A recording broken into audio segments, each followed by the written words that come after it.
قبل ما نبدأ حكايتنا نصلي على سيدنا محمد. اللهم صل وسلم وبارك عليك يا حبيبي يا رسول الله. القصة دي بقلم الكاتبة المبدعة كنزي وليد الزعفراني في فيلا الرفاعي. المكان كله كان حزن، العياط مالي المكان، وكل الناس جايين يواسوا يارا اللي أبوها توفى فجأة وهي أصلا يتيمة الأم من زمان. كانت قاعدة في الركن لابسة أسود، عينيها مليانة دموع وقلبها بيتقطع من الوجع. كل اللي في دماغها أنا لوحدي خلاص، محدش بقالي في الدنيا دي. لكن فجأة صوت عمها فوزي قطع الجو كله. من النهاردة أنا وليها، والبنت دي لازم تتجوز ابني زين قريب قوي كمان. يارا اتجمدت في مكانها، دموعها نشفت وبصت له بدهشة وغضب. ايه اللي بتقوله ده؟ انا مستحيل اتجوز زين. عمها رفع صوته وبص لها بغل. غصب عنك يا بت، انت ورثك مش هيروح لحد تاني، زين هو جوزك، فاهمة؟ يارا قامت واقفة، قلبها بيدق بسرعة وصوتها مليان قهر. انا بكرهكم، بكره حتى اسمه، ولو ليا دعوة عند ربنا هدعي موته قبل ما يبقى جوزي. ساعتها الباب اتفتح وكل الناس سكتت. كان زين شاب طويل وسيم، عينه سودا جامدة، وشه معلوش اي ملامح حزن، لابس بدلة سودا وبيدخل بخطوات تقيلة. بص لابوه قلب برود. اللي تقول عليه يا بابا. يارا صرخت وهي بتبصله. ها انت والله ما هتجوزك حتى لو اخر يوم في عمري. زين وقف قدامها، صوته هادي بس يخوف. هتشوفي يا يارا، اللي ببدأه بكمله. يارا حست كأن حيطة وقعت على قلبها، دموعها نزلت تاني لكن جواها نار قايدة. مش هسيب نفسي، عمري ما هقبل بيه. بعد ما الناس ما مشيت والبيت فضي والبيت بقى اهدى من الاول، بس الصمت كان مرعب اكتر من العياط. يارا طلعت تجري على اوضتها، قفلت الباب وانهارت على السرير. مسكت صورة ابوها اللي كانت على الكومود، ضمتها لصدرها والدموع مغرقاها. ليه يا بابا؟ ليه سبتني لوحدي؟ انت كنت ظهري وسندي، عايش ازاي دلوقتي؟ فضلت تعيط لحد ما صوتها اتقطع، وكل ما تفتكر كلام عمها وزين قلبها يولع. مسحت دموعها بعصبية وقالت وهي بتكلم نفسها. مستحيل ابقى مرات زين. انا بكرهه من وانا صغيرة، كان دايما متكبر وبيتكلم معايا كأني اقل منه. ازاي عايشني مع واحد زي ده؟ نزلت من على السرير، وقفت قدام المراية عينيها حمرا ووشها مجد، رفعت ايديها بدعوة من قلب موجوع. يا رب خد حقي، يا رب ما تخليش زين يكون من نصيبي، خدني انا بس ما تسيبنيش في ايده. وبعد عياط كتير نامت يارا، وعند زين وفوزي زين بحدة. بابا ايه اللي قلته ده؟ اتجوز مين؟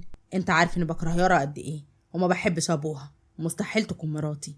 فوزي ببرود. لا مش مستحيل ولا حاجة، هتتجوزها ولا انت عايز الورث يضيع مننا؟ زين بعصبية واستغراب. ورث؟ انت عايز تجوزني يارا عشان الورث؟ ايوه، امال انت فاكر ايه؟ وبعدين دي مفعوصة مش هتتكلم. زين كان لسه هيتكلم لكن قطع فوزي بعصبية وزعيق. مفيش، بس اللي قلته هيتنفذ، سامع؟ وغصب عنك وعنها. زين بقلت حيلة. تمام يا بابا اللي تشوفه. وتاني يوم يارا نزلت من بدري واخدت هدومها وكل حاجتها. يارا بخوف يا رب خليك معايا. وبعدها راحت عند صاحبتها وقالت مريم عاملة ايه؟ الحمد لله بخير. مالك يا بنت وشك مخطوف ليه؟ يارا بعيطها وبتحضن مريم. انا هربت يا مريم، عايزين يجوزوني زين وبابا مات امبارح. انا موجوعة قوي يا مريم، مش عارفة اعمل ايه او اروح فين. لا حول ولا قوة الا بالله العلي العظيم. ده بيتك يا بنتي، خليكي قاعدة معايا. لا مش هينفع، لو عم عارف هيأذيكي. سيبيها على ربنا ونعمة بالله. طب انا لازم انزل ادور على شغل لانه مش هينفع اروح الشركة خالص. خلاص تعالي اشتغل معايا في المحل. يا رب سؤال، اشتغل ايه؟ مش انت خريجة تجارة انجليش؟ تعالي كاشير مؤقت لحد ما تلاقي شغل. يارا بتحضن مريم. بجد يا مريم شكرا، مش عارفة اقولك ايه. ربنا يخليكي ليا يا رب وما يحرمنيش منك ابدا. مريم ابتسمت. ولا يحرمني منك يا حياتي، دي الأوضة اللي تقعدي فيها عشان تبقي مرتاحة فيها. استني ماما، يا ماما. عايزة ايه يا زفتة؟ ماما ايه ده؟ يارا يا بنتي انت هنا عاملة ايه واخبارك ايه؟ البقاء لله. والله كنت هجيلك امبارح بس حصل لي ظرف، قلت هجيلك النهاردة. مريم وهي بتغمز لها. بس بقى يا ماما ايه؟ استلمت البنت؟ على العموم يارا هتقعد معايا فترة. تنوري يا بنتي والله. قولي بقى تحب البامية ولا الملوخية؟ يارا ابتسمت. ماليش نفس والله يا طنط. لا يا بنتي والله ما ينفع، لازم تاكلي كويس، انت تعبانه وهفتانه، انا هعملك فراخ. مريم ابتسمت ليارا. يارا تعالي معايا الاوضه عشان تغيري هدومك. طب يلا، عن اذنك يا طنط. اذنك معاكي يا بنتي. وفي نفس الوقت في فيلا الرفاعي فوزي كان بيزعق. يعني مش موجوده في اوضتها ازاي يعني؟ والله احنا ما شفناش خرجت النهارده. فوزي بعصبيه. تقلبوا الدنيا عليها فاهمين؟ ما ترجعوش غير بيها. تحت امرك يا فندم. غور من قدامي. وعند زين في الشركة كان بيتكلم وهو متعصب. يعني ايه مش عارفين مكانها؟ انتم اغبياء. ونزل بسرعة ركب عربيته وساق بسرعة على البيت ودخل بيته وبيقول بابا يارا فين؟ عرفتوا مكانها ولا لسه؟ فوزي بيمسح على جبهته.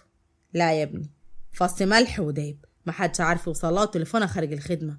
زين بعصبية مكتومة كانت مظبطة كل حاجة. فوزي بعصبية ورحمة أمي لربك يا يارا الكلب. وعندي يارا كانت قاعدة في الأوضة مع مريم صاحبتها بيتكلموا على نظام الشغل وازاي يارا تتعامل مع الناس وكده. وفجأة الباب خبط جامد. يارا خافت وقالت يارا بخوف عينيها كلها دموع. يا نهار أبيض، عارفة مكاني أعمل إيه؟ ما تخافيش استني هنا. ماما ما تقوليش ان يارا عندنا. حاضر يا بنتي. مريم بزعيق ايوه مين اللي بيخبط؟ انت مين؟ زين ببرود انا زين ابن عم يارا، بس يارا ما حدش عارف يوصلها تليفونها خارج الخدمه. يارا مين؟ انا بقالي اكتر من شهرين مش بتكلم معاها، اتخانقنا وشدنا مع بعض والبيت عندك اهو، ادخل شوف بنفسك. بس للاسف مش قادره ادخلك لان انا وماما لوحدنا في مره تانية ان شاء الله. سلام. بعد ما زين مشي من عند بيت مريم كان راكب عربيته وماسك الدركسيون بايد قويه ودماغه بتغلي. هي ليه هربت؟ هي فاكره اني هموت واتجوزها يعني؟ ده انا كنت ناوي اخلص من الجوازه دي من قبل ما تبدا. بس هروبها ده معناه انها متحدياني، وانا عمر ما سبت حد يفلت مني. دخل الفيلا لا ابوه قاعد مستنيه. دخن سيجارته ببرود.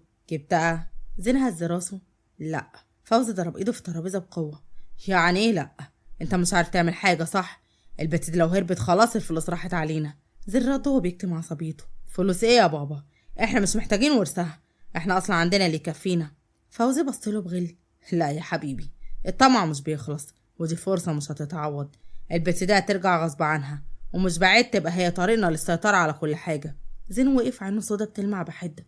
تمام، بس لو رجعتها هتكون بطريقتي انا، انت ما تتدخلش. سابه ومشي وعارف جواه انه مش بيعمل ده عشان ابوه، هو نفسه مش فاهم بيعمل كده ليه. يمكن عشان التحدي، يمكن عشان صرخة يارا اللي لسه رنة في ودانه. في بيت مريم يارا كانت قاعدة على السرير حاضنة رجليها وصوتها مبحوح من كتر العياط. يا مريم انا تعبت، مش عايزة اعيش. نفسي ابويا كان عايش، كان زمانه وقف قصادهم وما سابهمش يعملوا فيا كده. مريم مسكت ايديها. بصي يا يارا، انت مش لوحدك، انا معاكي. ما تخافيش من زين ولا من فوزي، وانت مش اقل منهم في حاجة، بالعكس انت اشرف منهم. يارا بهمس. انا مرعوبة يا مريم، مرعوبة يرجعوا يلاقوني ويضيعوا حياتي. مريم قامت فتحت الدولاب، طلعت لبس شغل بسيط، قميص ابيض وبنطلون جينز. يلا قومي غيري هدومك، من بكره تبداي معايا في المحل وهنفضل ندعي ربنا يبعدهم عنك. يارا بصت لها بدموع.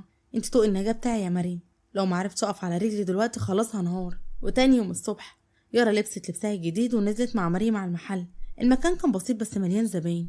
يارا وقفت ورا الكاشير قلبها بيخبط من الرعب، بس مع كل ابتسامه من الزباين كانت بتحس انها عايشه بجد. لكن من بعيد في عربيه سودا مركونه قصاد المحل. زين كان قاعد ساند راسه على الكرسي وعينه متثبته عليها من بعيد. ضحك بخفه وبيقول فاكره نفسك هتستخبي مني يا يارا؟ لا، ده انا اللي هتجنن لحد ما امسكك. عدت يومين ويارا بدات تتعود على شغل المحل. الزبائن بيحبوا ابتسامتها رغم انها مبتسمه بالعافيه. كانت بتحاول تنسى اللي حصل وتلهي نفسها، بس كل ما تيجي تنام بالليل وش زين بيجي في خيالها بنظراته البارده وصوته اللي قال فيه اللي ببداه وبكمله. مريم لاحظت ده في يوم وهي بتقفل المحل. يا بنت هو ايه؟ انا شايفاكي سرحانه على طول، انت لسه بتفكري في زين؟ يارا بهدوء وقهر. هو مش بيفارق دماغي. مريم، عارفه احساس انك محبوسه في كابوس مش عارفه تصحي منه؟ مريم وهي بتمسك ايديها. اسمعي، انت هتفضلي هنا لحد ما تلاقي طريقه، بس اوعي تخافي، الطمعانين دول مش هيسيبهم ربنا. يارا هزت راسها وقالت بخوف يا رب. اليوم اللي بعده المحل كان زحمه جدا.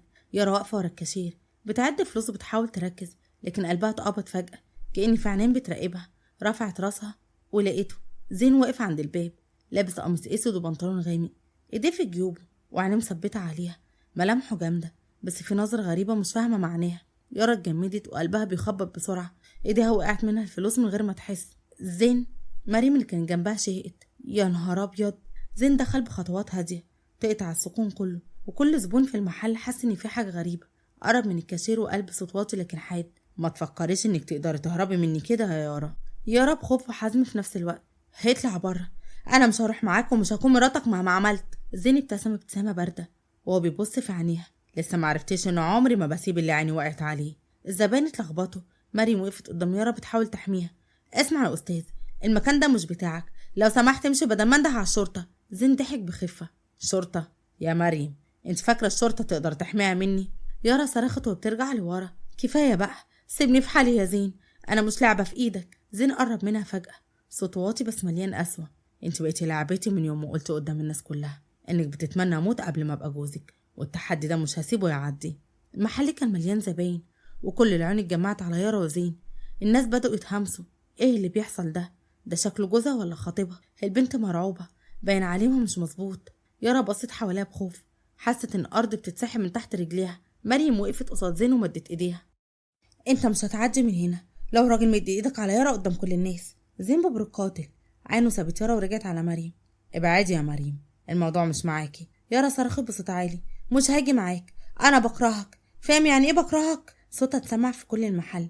الزباين وقفوا يتفرجوا، في منهم اللي حط ايده في جيبه عايز يتدخل، وفي ستات بدأوا يواسوا يارا بنظراتهم. زين شد نفسه جامد، قرب اكتر منها لدرجة انها حست نفسه على وشها. اوعى تفتكري انك كده انتصرتي عليا، انت كده بس زودتي النار. مريم اتحركت بسرعة، مسكت ايد يارا وشدتها وراها. يلا يا يارا ما تقفيش، اجري. خرجوا من باب صغير في المحل بيودي للمخزن، وقفل الباب وراهم. يارا قلبها كان هيقف من الخوف، وحضنت مريم وهي بتعيط. مش هيسيبني، هو مش هيسيبني يا مريم. مريم بتهديها، اهدي هنلاقي طريقة، انت مش لوحدك. بره زين كان واقف وسط دهشة الزباين، عينه سودا بتولع بس ضحك بخفة. تمام يا يارا، هسيبك المرة دي، بس المرة الجاية مش هتعرف تهربي مني. خرج من المحل بخطوات تقيلة، سايب وراه صمت مخيف. ليلة طويلة عدت على يارا، نايمة في أوضة مريم بس النوم مش راضي يقرب لها. كل شوية تفتكر نظرة زين وصوته اللي بيطاردها. انت لعبتي، ومن يوم ما قلت التحدي ده انا مش هسيبه. قامت من على السرير، فتحت الشباك وبصت للشارع. فجأة اتجمدت في عربية سودا واقفة قصاد البيت، نورها مطفي بس هي حاسة ان في حد جواها بيراقبها. يارا شيقت وقفلت الستارة بسرعة، قلبها بيترعش من الخوف. يا مريم، هو هنا. مريم اتخضت وقامت بسرعة تبص من الشباك، مش شايفة حد، يمكن انتي بتهيألك. يارا بتترعش، لا انا حاسة بيه، هو مش هيسيبني. مريم مسكت ايديها، بصي حتى لو هو، خليه يفضل قاعد بره زي الكلب، مش هيدخل واحنا معانا ربنا. وتاني يوم الصبح يارا نزلت على المحل، حاولت تتماسك وتشتغل عادي، لكن كل خطوة بتحس ان في عينين وراها بتابعها. وهي خارجة من المحل عشان تشتري حاجات، فجأة لمحت نفس العربية السودا مركونة بعيد، اتسمرت في مكانها والدموع غرقت عينيها. هو فعلا بيراقبني. خطت خطوتين بسرعة وفجأة العربية اتحركت ووقفت قصادها. الباب اتفتح وزين نزل بخطوات تقيلة، لابس اسود كالعادة، عينيه زي السيف. الناس في الشارع بدأوا يبصوا، في ستات وقفت تتفرج والرجالة وقفوا يتسألوا مين ده. زين قرب منه وقال بصوت واطي بس مسموع، لحد امتى فاكرة هتفضلي تهربي كده؟ يارا اتراجعت خطوة لورا. ابعد عني يا زين، اقسم بالله صوت وافضحك هنا. زين رفع حواجبه وبيميل عليها. صوتي واشوف مين اللي هيصدقك في الاخر. الكل شايفني من عمك وجوازة عادية، محدش يعرف اللي بينا غيرنا. يارا دموعها نزلت وهي بتقول بقهر، انا مش عايزة ابقى مراتك، مش هتجوزك حتى لو موتني. زين ضحك ضحكة قصيرة وقرب وشه قدام وشها. يبقى الموت اسهل ليكي من المستنيكي معايا يا يارا. وسابها واقفة في نص الشارع، قلبها هيقف من الخوف، وركب عربيته ومشي. عدى اليوم ويارا عايشة في رعب، كل ثانية سمع صوت خطوات في دماغها. ولما جه الليل فضلت قاعدة في أوضة مريم ماسكة مخدة حضنها، كانها بتحميها من الدنيا. وتاني يوم مريم وأمها قالوا لها يا يارا احنا هننزل نجيب شوية حاجات من السوق وهنرجع بسرعة ترتاحي. يارا بهدوء متوتر، خلاص ماشي بس ما تتأخروش. قعدت يارا لوحدها، حاولت تنام على السرير، لكن فجأة حست بخطوات تقيلة جوه الشقة. قبل ما تلحق تصرخ ايد غريبة شدت راسها وحطت منديل على وشها. ريحة نفاذة دخلت في مناخيرها، حاولت تقاوم لكن عينها غمضت وجسمها وقع. صحت على برد شديد، فتحت عينها بصعوبة، لقيت نفسها مربوطة على كرسي في مكان مظلم، ريحته تراب وقذر، حيطان متشققة وصوت الفيران بيجري. يارا بصوت مبحوح، أنا فين؟ مين هنا؟ وفجأة النور خافت تتولع وباب حديد اتفتح. دخل فوزي، قعد قدامها على كرسي والسيجارة في ايده وعينه كلها شماتة. ضحك وقلب برود قاسي. كنت فاكرة يا بنت انك هتعرف تهربي؟ لا، انت متخلفة وغبية زي ابوكي بالظبط. يارا بعيط وخوف، ابويا عمره ما كان غبي، ابويا كان اشرف منك ومن ابنك، انت السبب في موته بدري من كتر القهر اللي شافه منك. فوزي نفخ دخان السيجارة في وشها وقلب سخرية. ابوكي كان ضعيف وانا عمرك ما هكون ضعيف. انت يا يارا ورث لازم يرجع لينا سواء عاجبك او مش عاجبك. يارا بتصرخ وبتحاول تفك الحبل. مش هتجوز زين، والله ما هتجوزه حتى لو موتوني. فوزي قهقه بصوت عالي. موتك يا بنت؟ انت لو مت يبقى الورث يروح لغيرنا، وانا عمري ما هسيب ده يحصل. جوزي زينة غصب عنك وعن اي حد. وفي نفس الوقت مريم وأمها رجعوا البيت، لقوا الباب مفتوح الاتنين مع بعض بنفس الصوت المرعوب. يارا! جروا يدوروا في كل الأوض بس ما لقوهاش. مريم وقعت على الأرض من الخضة وهي بتقول خطفوها خطفوها يا ماما. أمها حطت إيدها على راسها. يا ساتر يا رب، نعمل إيه دلوقتي؟ مريم بعته وبتكلم نفسها، لازم نلحقها قبل ما يضيعوا حياتها. المأذون قاعد والورق قدامه وقلم في إيده، ويارا مربوطة بإيديها ودموعها مش بتقف، عينيها حمرا من كتر البكا والصراخ. فوزي واقف بضحكته الخبيثة وصوته الخشن وبيقول امجي يا بت امجي بدل ما تفنك حية هنا. المأذون حاول يرفع عينه في يارا وقال متردد يا جماعة يعني بالعافية كده ومش هينفع الجواز، لازم برضاها. زين قام من مكانه، مسك القلم من ايده ورماه على الورق وقال بصوت بارد نبرته فيها تحدي انا هخليها تقول موافقة بالعافية ولا بالذل. قرب منها مسك وشها بعنف وهي بتقاوم وتبعد راسها عنه وهي بتصرخ بكرهك يا زين، عمري ما هسامحك. دموعها نازلة وبيقرب لودانها وبيهمس كرهك ليا ده هو اللي بيعيشني، وقسما بالله لو في ايدك نار هتحرقيني بيها بس مش هتبعدي عني. فوزي شد على صوت المأذون وهو بيقول خلص اكتب يا مولانا. المأذون مضى وهو خايف. صوت يارا بيعلى اكتر لا مش عايزة، بكرهك يا زين بكرهك. زين مسك ايدها بالعافية وخلاها تمضي على الورق وعينه سودا وباردة. بعد ما خلص المأذون وقال بارك الله لكما وبارك عليكما. يارا انهارت على الأرض، صوت شهقتها بيقطع قلب أي حد يسمعها، لكن زين واقف فوقيها بيبصلها من غير ما يرمش وقلب جملة باردة كسرت ظهرها من النهاردة انت مراتي سواء برضاكي أو غصب عنك. المأذون خرج وعامل نفسه مش شايف حاجة، قلبه متقلب بس خايف من فوزي. الباب اتقفل والمخزن غرق في صمت تقيل. يارا قاعدة على الأرض ايديها متكتفة على صدرها بتنهج من كتر العياط والصراخ وبتبص لزين بعيون كلها كره. ربنا ياخدك يا زين، انا عمري ما هسامحك. زين قرب منها وسايب خطواته تقيله، وشه مفهوش اي رحمه. مسكها من دراعها بعنف ورفعها وقفها وقال خلصتي؟ هتفضلي تعيطي لحد امتى يا يارا؟ خلاص انت مراتي دلوقتي، وكل الدنيا لو اتقلبت مش هتقدري تهربي مني. يارا ضربتها على صدره بكل قوتها وصوتها مبحوح من الصريخ. مراته بالغصب، دي مش جوازه، دي لعنه. انا بكرهك يا زين. ضحك ضحكة صغيرة، ضحكة بتوجع، وقرب وشه منها وقال حتى لو كرهتي اسمع على اسمك دلوقتي ودي كفاية. فوزي قطعهم بصوت مليان خبث يلا بينا نرجع القصر، من الليلة دي يارا تبقى مراتك رسمي قدام الناس. يارا اتسمرت مكانها، رجلها بتتهز من الرعب وهي بتتخيل نفسها جوه القصر أسيرة قدام الناس تبقى مراته وهي في الحقيقة سجينة. زين مسك ايدها بالعافية وجرها وراه وهي بتحاول تفلت، بس كل مرة قبضته بتشد أكتر. ركبوها العربية بالعافية وهي لسه بتعيط وتقول نفسي أشوفك واقع، نفسي أشوفك مكسور زي ما كسرتني.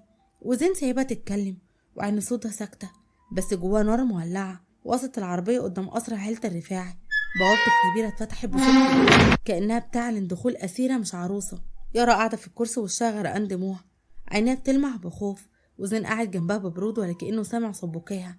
نزلوا من العربية، فوزي ماشي قدام ورافع راسه بفخر، وزين ماسك ايديها بعافية لحد ما أثر صوابعه بنى على جلدها.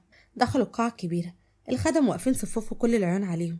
فوزي رفع صوته وقال بفرحة خبيثة من النهاردة يارا تبقى مرات زين عروسة البيت الكبير. الهمسات اتنقلت بين الخدم، في ناس بصولها بشفقة وفي ناس بخوف من فوزي وزين. يارا بصت لزين وسط كل العيون وقالت بصوت مبحوح مليان كره مش هبقى مراتك حتى لو الدنيا كلها صدقت الكذبة دي. زين قرب من ودانها وهمس الكذبة الوحيدة انك فاكرة انك هتقدري تفلتي مني. فوزي امر الخدم خد العروسة على جناحها الجديد. يارا اتسحبت بالعافية وبتحاول تقاوم برجليها وصوتها بيعلى سيبوني مش عايزة، بكرهكم كلكم، بكرهك يا زين. زين وقف بيتفرج عليها وهي بتتسحب، عينه ما فيهاش ولا نقطة رحمة، بالعكس ابتسامة صغيرة ظهرت على وشه كأنه كسب الحرب. لما وصلوا اوضتها رماها جوه وقفل الباب.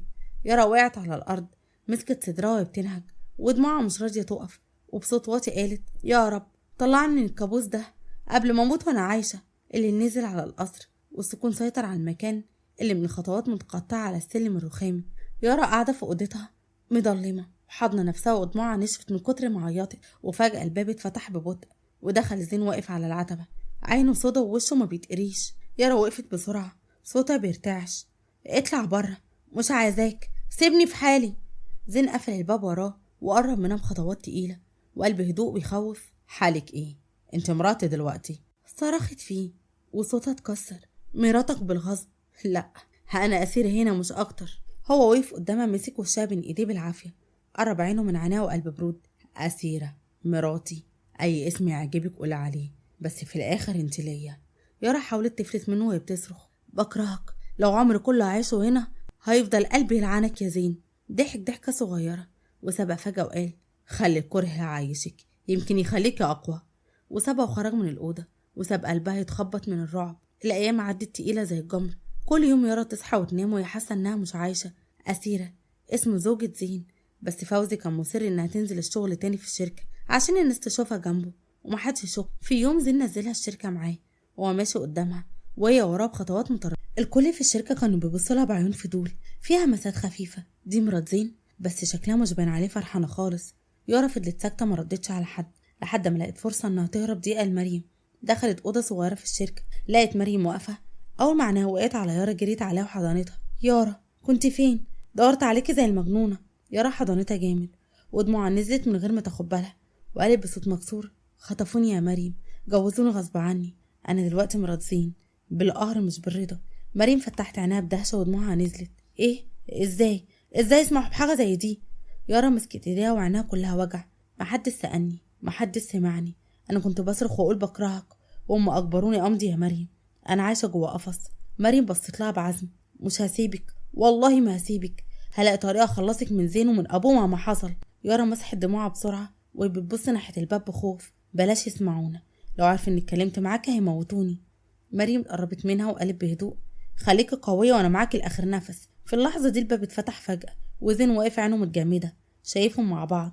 الباب اتفتح فجأة وزين واقف عينه سودا مليانة برود وغضب في نفس الوقت، ايده في جيبه ونظراته مثبتة على يارا. مريم اتجمدت مكانها ويارا حست ان قلبها وقع من الخوف. زين بص لمريم بنبرة متعالية. انتي مالك لازقة في مراتي كده ليه؟ يارا بسرعة وبخوف لا يا زين، هي بس كانت بتسلم عليا. مريم بصت له بحدة لأول مرة. مراتك؟ بتسمي ده جواز؟ دي بنت الجبر تتاخد الغصب وانت عارف ده كويس.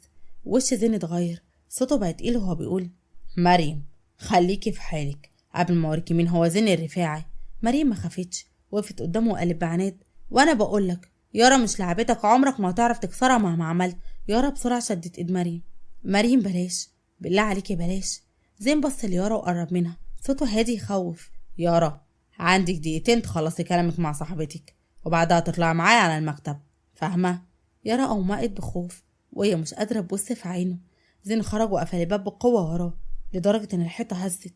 مريم مسكت وش يارا وقالت بقلق انت كويسة؟ قلبك وقع؟ يارا بعياط انا مش قادرة يا مريم، وجوده بيخنقني، بكرهه. مريم بصت لها بحزن. استحملي شوية، كل حاجة لها آخر، بس اوعي تنسي انك مش لوحدك. بعد الدقيقتين اللي قال عليهم يارا خرجت من أوضة مريم ودموعها لسه في عينيها. خطواتها كانت بطيئة وكأنها ماشية للمشنقة. وصلت المكتب زين، لقت الباب مفتوح، دخلت ومترددة. كان واقف قدام الشباك ظهره ليها، ايده في جيبه وصوته هادي بس مليان غضب مكتوم. ليه؟ يارا بارتباك. ليه ايه؟ زين لف بصلها بعينيه الجامدة. ليه كل ما اشوفك مع حد بحسك انك بتتعمدي تكرهيني اكتر؟ يارا صوتها ارتجف. انا مش محتاجة اتعمد، انا فعلا بكرهك يا زين، ومن زمان، من واحنا اطفال، وانت دلوقتي خليت الكره اكبر واكبر. زين قرب منها بخطوات بطيئة لحد ما بقى قصادها وقال بصوت هادي يخوف بكرهك، الكلمة دي هتدفعي تمنها غالية قوي يا يارا. يارا اتراجعت خطوتين لورا وبتشهق بخوف. انا مش خايفة منك، انا خايفة من ربنا ومتأكدة ان حقي مش هيضيع عنده. زين اتنفس بعمق، عينه ما فرقتش عينيها. لو كنت فاكرة انك هتهربي تاني او هتلاقي حد يحميكي مني تبقي غلطانة. انت دلوقتي تحت اسمي غصب عنك وعن الدنيا كلها. يارا دموعها نزلت وهي بتقول بقهر والله لو مليون مرة قلتلي كده مش هيتغير اللي جوايا، انا عمري ما هحبك يا زين. زين شد نفسه لورا، لف ظهره وقال بصوت حاد طب نشوف. في اليوم التاني قاعة الاجتماعات في شركة الرفاعي كانت مليانة توتر. الوفد الإيطالي قاعد على الطاولة الكبيرة ومعاهم أوراق وعقود ومترجم بينقل الكلام. زين دخل بخطوات واثقة، لابس بدلة رمادية أنيقة، ملامحه جامدة كعادته. يارا كانت قاعدة على جنب بتكتب ملاحظات بإيد بتترعش، قلبها بيدق بسرعة. المندوب الإيطالي بدأ يتكلم بالفصحى المكسرة. سيد زين، نحن نقدم لكم عرضا هو الأفضل في السوق، إذ قبلتم بها الآن سيكون هناك توسع كبير بيننا. زين بص له ببرود وقلب الورق قدامه كأنه مش فارق معاه. وقال بصوت قاطع: مرفوض. المندوب الإيطالي اتفاجئ، اتكلم بحدة أكتر: ماذا؟ هل تدرك ماذا تفعل؟ شركتكم تحتاج هذا التعاون. زين اتكأ على الكرسي وصوته واثق: أنا لا أحتاج أحد، الرفاعة اسمي يكفي وحده. المندوب الإيطالي اتعصب، عينه ضاقت وقلب الفصحى الواضحة: سوف تندم على رفضك هذا، وربما قريبا جدا.